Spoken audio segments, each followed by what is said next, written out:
Assalamualaikum. Apa kabar teman-teman? Jumpa lagi dengan saya Seno Widiarjo di channel Seno Madiun. Pagi ini saya bersama dengan seorang tokoh rohaniawan Muslim, Bapak Kiai Haji Bali Pernowo. Beliau adalah seorang tokoh pemuka agama di Bekasi. Kali ini saya akan berbincang-bincang dengan beliau seputar dakwah dan juga pendidikan. Sebelumnya tolong di subscribe, tekan subscribe-nya dan loncengnya ya. Pak Badi, Assalamualaikum Pak. Waalaikumsalam warahmatullahi wabarakatuh. Ya, sekarang ini kita tahu bahwa kaum milenial begitu banyak tumbuh di kota-kota besar.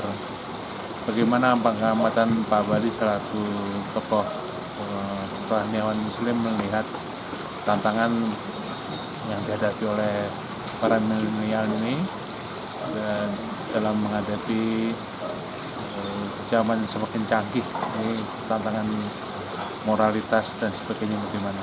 Silakan. Alhamdulillah wa syukurillah, kita betul-betul sangat bersyukur kepada Allah dan bergembira tentang perkembangan yang baik ini, yaitu aktifnya kaum milenial dan anak-anak kita sebenarnya, karena memang saya sudah cukup sepuh dan saya punya 5 anak dan ada 12 cucu. Jadi sehingga saya sangat bersyukur di era seperti sekarang ini. Insya Allah kita akan mendapatkan satu kemajuan yang sangat berarti tentang mereka itu. Dan kita berharap orang-orang tua yang hidup sekarang ini semestinya merasa bangga dan bersyukur juga mempunyai anak-anak yang kita banggakan. Dan kita berharap ke depan itu para mereka ini akan menggantikan estafeta kehidupan kita ke depan, khususnya di bumi pertiwi ini. Ya, teman-teman, lokasi wawancara saya kali ini di Garut, di sebuah yayasan milik Pak Bali Pernowo, yaitu Suci Quran Center ya Pak ya. Ya, barangkali juga Pak Bali bisa menerangkan latar belakang dan tujuan daripada didirikannya padepokan, katakanlah gitu ya, bagi anak-anak muda milenial di Garut terutama, yang bernama Suci Quran Center ini apa ini ya? Iya, jadi sekitar 3 tahun yang lalu saya membuat satu lembaga ini, Suci Quran Center. Saya punya pandangan, punya visi bahwa punya keinginan bahwa ada satu rumah, satu penghafal Al-Quran dan satu keluarga Muslim menjadi satu pengusaha. Itu dari visi yang kita tetapkan ini. Alhamdulillah kita sudah cukup banyak melakukan terobosan-terobosan, yaitu dengan memberikan aktivitas untuk karantina Al-Quran khususnya. Walaupun ada juga mereka menunjukkan anak-anak kepada kita kelas-kelas reguler, tapi kita yang terbiasa itu melakukan tentang karantina Quran. Ada yang 1 pekan, 1 bulan, dan berdasarkan permintaan mereka. Alhamdulillah sudah sekitar ada sekitar 600 peserta yang sudah kita luluskan dalam karantina itu. Alhamdulillah rata-rata mereka bisa menghafal Quran dengan baik. Kemudian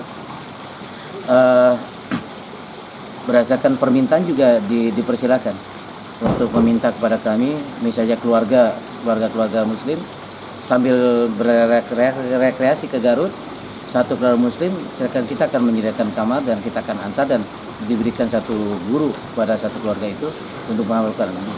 Bisa membeli waktunya hari Sabtu dan Ahad. Dipersilakan datang ke Suci Quran Center. Jadi peserta di Quran Center ini tidak hanya orang-orang Garut ya? Apa dari luar juga ada, dari Jakarta, Ya, di Bekasi? iya. Bahkan kebanyakan sebagian besar dari luar kota. Kita pernah menerima dari Papua, dari Jawa Tengah, Jawa Timur sudah banyak datang ke sini. Dari Bekasi apalagi sering sekali datang ke sini. Karena mereka mengenal, karena saya orang dari Bekasi, jadi banyak sekali yang datang ke sini. Mereka mondok atau semi mondok di sini? Karantina itu bermalam di sini. Malam. Yaitu waktunya bisa sepekan. So, Bahkan kalau untuk suami istri yang mau rekreasi ke Garut, dipersilakan datang ke SKC ini dengan menginap di sini Sabtu Ahadnya, dan kita akan berikan guru kepada mereka untuk bisa menghafal Al-Quran sambil rekreasi menghafal Al-Quran. Itulah teman-teman dari kiprah Pak Bali Pramowo di Garut ini dengan mendirikan Suci Quran Center. Barangkali ada di antara Anda yang ingin berekreasi ke Garut ya Pak ya, sekaligus juga untuk mendalami, untuk menghafal Al-Quran. Ya, kembali kepada topik kita tadi Pak, bahwa milenial ini perlu digarap dalam arti pendidikan agamanya. Dan kita tahu bahwa Pak Bali juga pendiri Yayasan Husnayen di Bekasi. Barangkali Bapak bisa bercerita tentang tantangan ke depan dalam mendidik milenial ini, apalagi adanya COVID ya, 19 ini, bagaimana Pak? Ini seharusnya tetap kita istiqomah dalam bergerak betapapun ada COVID-19 ini, bahwa kita memang harus tetap bergerak. Jangan biarkan diri kita berdiam diri saja. Kita usahakan supaya kita bisa berkomunikasi dengan yang lain. Terus sekarang prasarana kita dalam komunikasi sudah cukup canggih, ya. Nanti bisa datang ke sini atau bisa melalui live dengan acara-acara yang lainnya, bisa melalui Zoom atau bisa melalui alat-alat yang kita punya. Kemudian kita bisa komunikasinya harus diperlancar dan intens. Okay. Tetapi kalau memang kita tidak bergerak, kalau memang kita tidak melakukan satu terobosan itu, maka akan stagnan dalam perkembangannya. Oleh karena itu kita mesti harus bisa bergerak.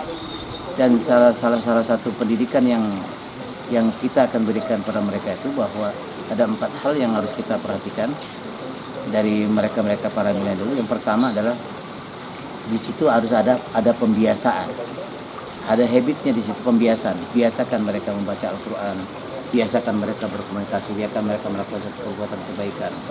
Terus yang kedua, ada satu kedua, ada contoh dari orang tuanya, ada teladan dari orang tuanya. Kemudian kita juga bisa memberikan, yang ketiga bisa memberikan al-ajru, atau memberikan satu pahala, atau memberikan satu balasan yang baik, ya. Jadi ada satu reward itu berikan bagi mereka melakukan kebaikan. Seperti nanti ada datang ke sini, berikan reward kepada mereka. Kemudian jangan lupa juga, dia reward juga yang keempat, diberikan satu hukuman. Dan ini penting buat mereka, hukuman yang tidak menyakitkan, hukuman yang bisa memberikan pendidikan yang terbaik. 4 hal itu harus kita perhatikan pada anak-anak, insyaallah. Barangkali yang terakhir ini Bapak, mengenai doa seorang tua atau seorang orang tua kepada anaknya, itu menurut Pak Bali bagaimana? Doa harus kita lanjutkan senantiasa. Kita malam bangun, kemudian kita mandi, sholat tahajud. Jangan lupa, doa dari orang tua ini sangat penting. Itu harus hubungan kita. Doa apapun yang tentang kebaikan anak-anak kita itu, lantunkan saja doa kepada Allah. Banyak doa-doa yang dilakukan kepada orang tua berdasarkan apa keinginan dari mereka itu. Yang paling jelas adalah menjadikan anak mereka menjadi anak-anak yang soleh. Seperti itulah anak itu. Doakan terus-menerus anak-anak. Jangan sampai kita merasa bosan, apa. Doakan terus kepada anak-anak itu supaya kita diijabah oleh Allah terus-menerus. Dengan apa? Dengan kita bangun malam, jangan lupa. Dengan bangun malam kita sholat, langsung berdoa kepada Allah. Setiap malam kita lakukan, insya Allah akan mendengarkan. Ya, teman-teman, sudah kita dengar bersama penjelasan sekaligus juga wejangan dari Pak Bali Pramowo selaku pemuka agama Islam di Bekasi. Mudah-mudahan ini merupakan suatu bekal bagi kita untuk mendidik anak-anak kita menjadi anak yang soleh. Terima kasih Pak Bali. Baik. Semoga barokah. Baik, terima kasih. Sampai jumpa.